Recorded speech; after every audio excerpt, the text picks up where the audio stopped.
So you consume podcasts. A few. You watch them on YouTube, video form. Yeah. Does it bug you as a consumer when people bring out like very obviously, branded like things that may or may not be sponsored, and people, are kind of adding things that, are kind of there to sell the audience? Does that like bug you as a consumer? Do you understand it from their perspective, trying to make some extra dollars? How do you feel? Bro, I can't not look at it without my podcaster hat on, though. As a podcaster, maybe not a great one to ask because you just see the dollars. I'm the worst person to ask this question. So we've kind of like wanted sponsors on the show. Do you think like just throwing stuff up here is a good method? Like, and then now we maybe hit up Jack Daniels and see what they got going on. Is this like your feeble attempt at getting us a sponsor? I did one story post on Yerba Mate and they hit us up for free products. So and they dropped off some cases. I'm going to keep it going. Yeah. No, I mean, for me, I think clearly, I think what the hardest thing for podcasters and content creators to do is to integrate them, the sponsors, into the conversation or the content. Creatively. Exactly. So for me, if you're just putting something on a table and we're still talking about whatever the fuck that is that we're talking about, right? That I don't think is an issue. Yeah, because you're not changing your regularly scheduled programming. No, exactly. Whenever it feels like it's not supposed to be there, it's jarring. Mr. Beast is the greatest. He'll be like in a helicopter, like, while we're in this helicopter, let me tell you about Honey. All you got to do, it's a browser extension. Install it. It'll save you money. It's crazy. Yeah. Back to being chased by an FBI agent. He's on a private island like, let me tell you about TurboTax. Yeah. Well, we're on this private island. Like a shark is chasing you, bro. Like, you're going to do the ad now? What the fuck? Yeah, he's incredible at it. He's so good, man. We have a lot to learn. No one else has really bitten that approach. The very standard one is random point in the middle of a video, insert clip from like recorded on another day. That's so obviously I see that all the time. That. Like, hey, sorry to interrupt this video, but we have a message from our people at Jack Daniels. Try the original recipe. It's Tennessee honey liqueur blended with Jack Daniels Tennessee whiskey. Now back to, and it's just like, man, like I'm usually hitting the plus 10 seconds on those. I know, but some people do it so good. Yeah. Like Theo Vaughn and Andrew Schultz, like they just crush their ad reads, bro. Yeah, Andrew's sometimes fire. I actually listen to them all the way through. If they can be funny with it. And I love every bit of it. For sure. Well, you guys let us know if this was annoying or not. I mean, I kind of was annoyed a little bit. Because this was like a bit, but it was also kind of an ad. Maybe Jack Daniels wants to contact us now. For sure. So my wife went to the movies recently by herself. You a movie by yourself kind of guy? My dad is a by himself movie guy. I always knew something was weird about your dad. him and Lana got something in common. They seem like those type of psychopaths. It's not for me, for sure. I get it. I get the big screen thing, but also like no. But fuck the movies. It's the by yourself aspect. Do you get that? Does that appeal to you? Well, I think you have to be obsessed with the big screen, the surround sound, the popcorn. You have to really love that vibe. To go by yourself? To do that. Like, you have to be obsessed with that. Yeah, it's not like a date night. This is like you chose for this to be your thing. For sure. Your thing. I've gotten to the point now, it's kind of sad, where like I'll watch an action movie on my phone. Oh my God.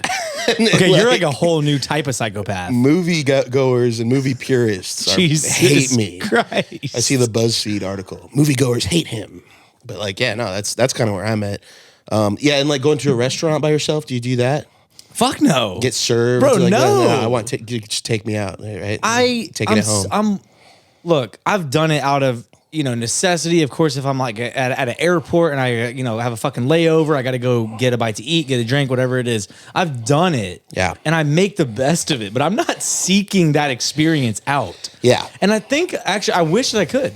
I really do wish I was that type of person that could do that. Because I see these people, these friends of mine that are like, I'm going to St. Louis by myself to go to a Braves I like that. St. Louis game. I'll go out of town by myself. I'm incredibly comfortable being by myself. Yeah, and you clearly eat by yourself out there. I mean, you don't know anyone there to like. But I'm eat bringing with it you. home. I don't know. Oh, you are? Yeah. Oh, I'd rather get it takeout in the hotel room.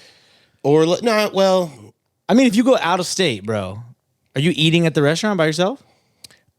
I have, now that if I'm out of town, that's when I'm the most likely to eat at a restaurant by myself. Yeah, that seems weird. Not at home though. I don't know. That seems weirder to me. Yeah, no, just take it back to your crib. Yeah, man. That's You know fucking what I'm weird. saying? Put on some TV, get comfortable. You got the AC, at the right temperature and shit. Yeah, so Jason Reddick, who is the director of creative services at ASCAP, your favorite neighborhood PRO. Is that their new slogan? No, I just came up with that. Sounds like Applebee's. They probably shouldn't use that. So he came on the podcast. He also manages artists, and we asked him if he were to recommend the people that independent artists should bring onto their team first. Who would those people be? Like, well, what are those personas, right? And I edited a very adorable clip with emojis of all the people, and Ben hated on it. No, let's go ahead and run that clip real quick. So if I'm an independent artist, who are the first few people that I need to have on my team to succeed? A manager that believes in you while you're creating. They're trying to get those business and revenue ideas for you. A real lawyer. I've seen people pretty much have a false start in a sense where they think they're going and then their paperwork's not right. Or you talk to them and they're signed to 6 people and you don't even know. An engineer you trust, because especially if you're putting out a lot of music, you got to get that turnaround. Some graphics people, because the cover art matters. There's nothing worse than you have the song, but the cover art you're waiting on. You're waiting on graphics, motion video, things that will set you apart. So his top 4 people to bring on to your team, initially were manager that believes in you.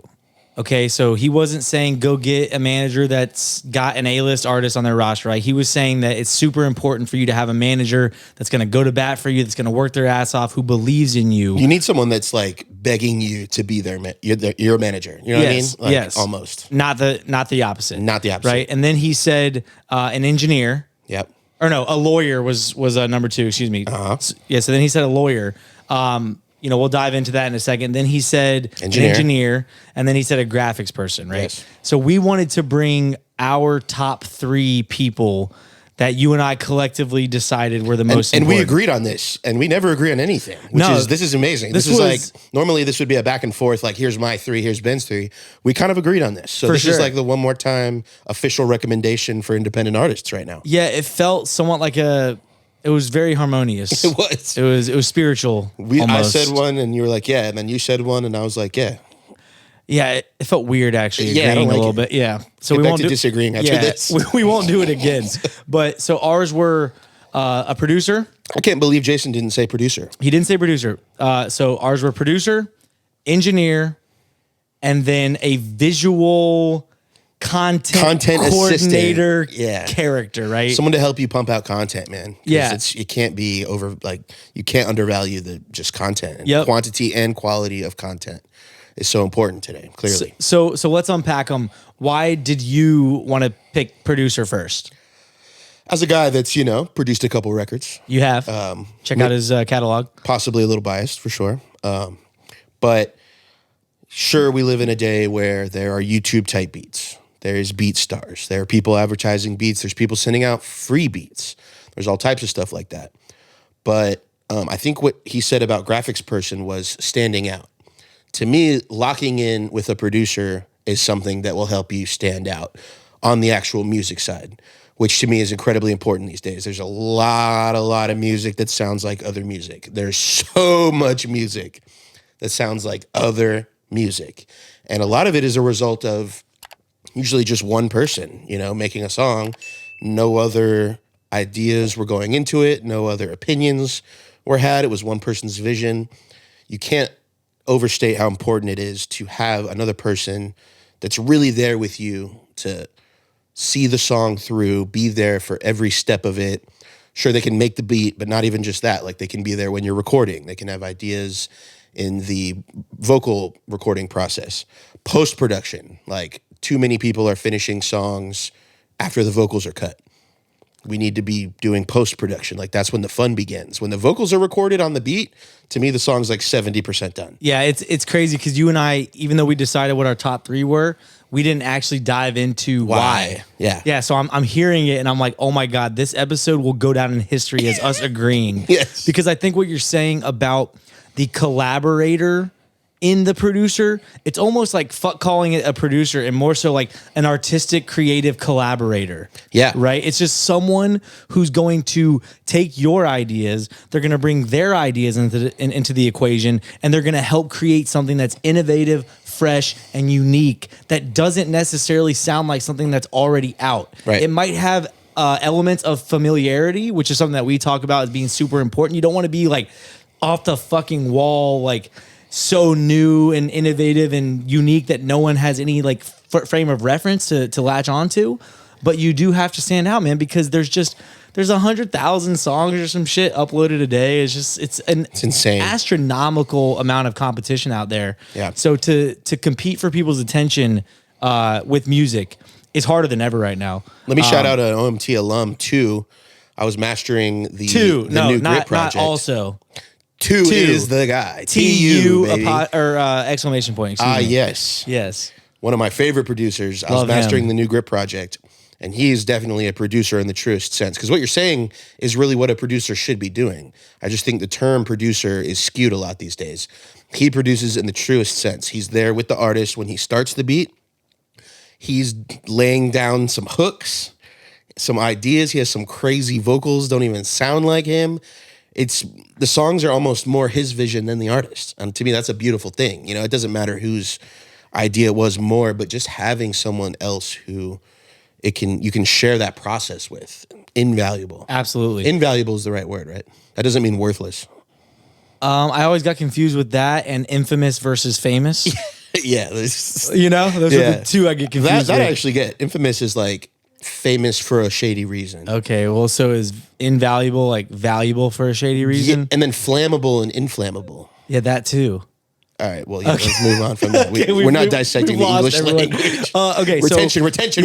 Yes. So speaking of that, number 2 Yes. on our list was an engineer, right? And so I think for you and I, the biggest point about having an engineer on your team early on is that the output that is required to get started as an artist, it's just higher than ever right now. Like you need to be dropping music consistently. You need to be building catalog because once you do find your fan, to your point, you don't want it to be like finding a new TV show and the pilot being the only episode out. Yeah. You need them to have something to go dive into, to really dig into your, discography, right? So with that means that you need to be having a lot of music drop, early on, right?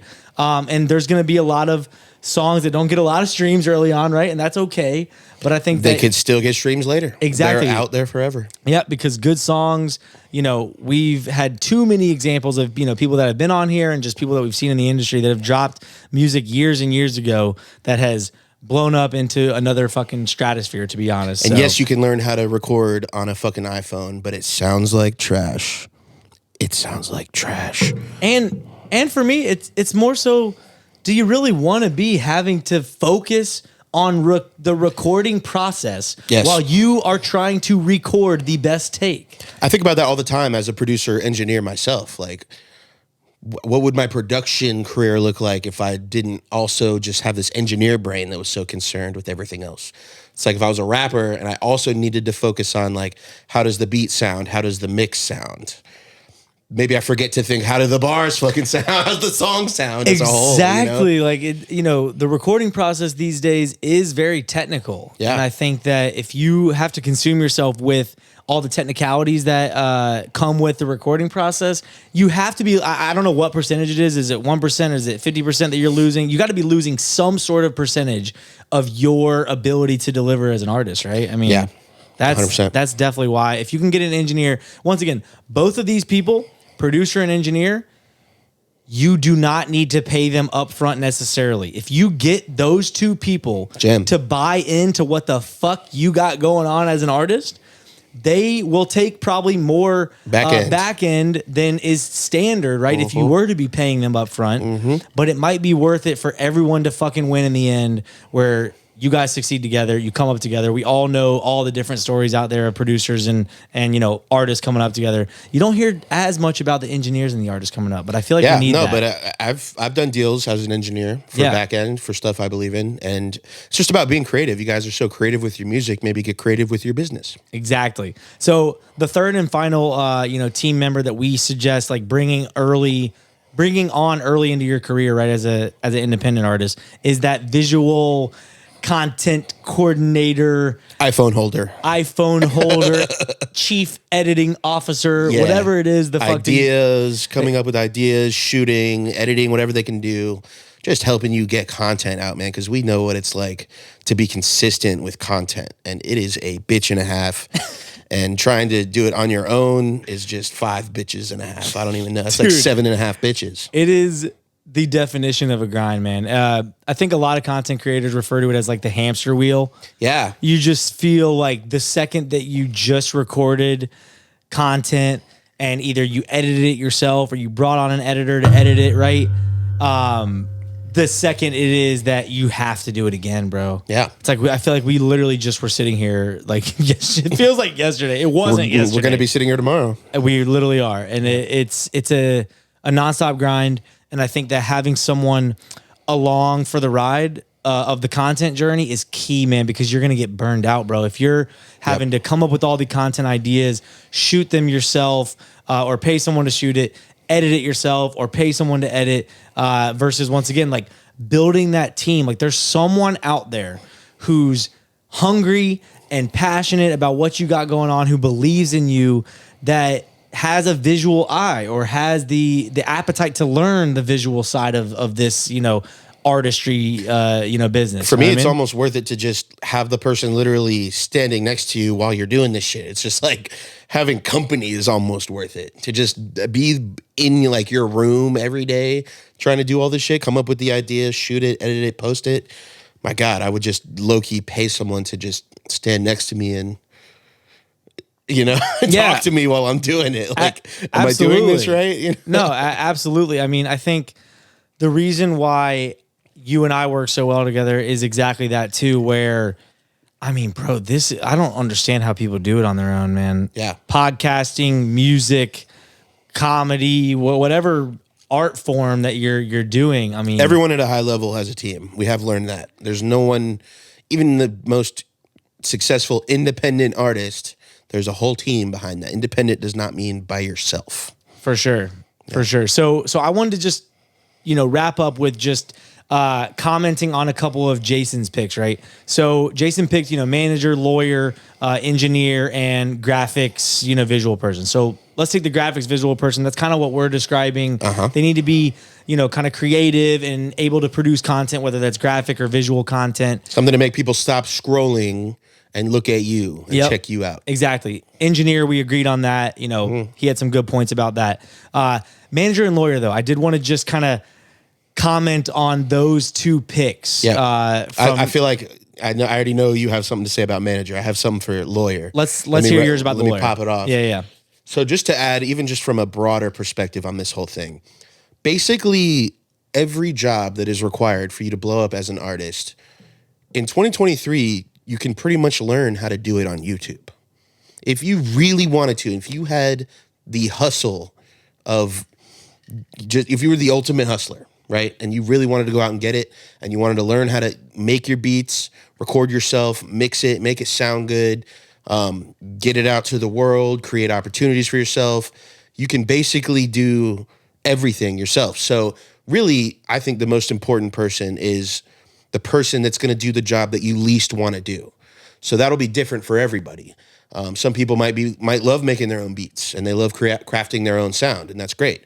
And you don't need a producer. Some people don't want to make a beat. They need someone to like lock in with. So first of all, like whatever is bugging you the most and you just don't want to do and you need help, like you can't see yourself doing that or learning how to do that, find that person. That's super important. Which brings me to lawyer. That's kind of the only one that's like, Unless you want to go to where's law. this going, bro? Unless you want to go to law school. Because I felt that shit. I was like, oh shit. Thank you.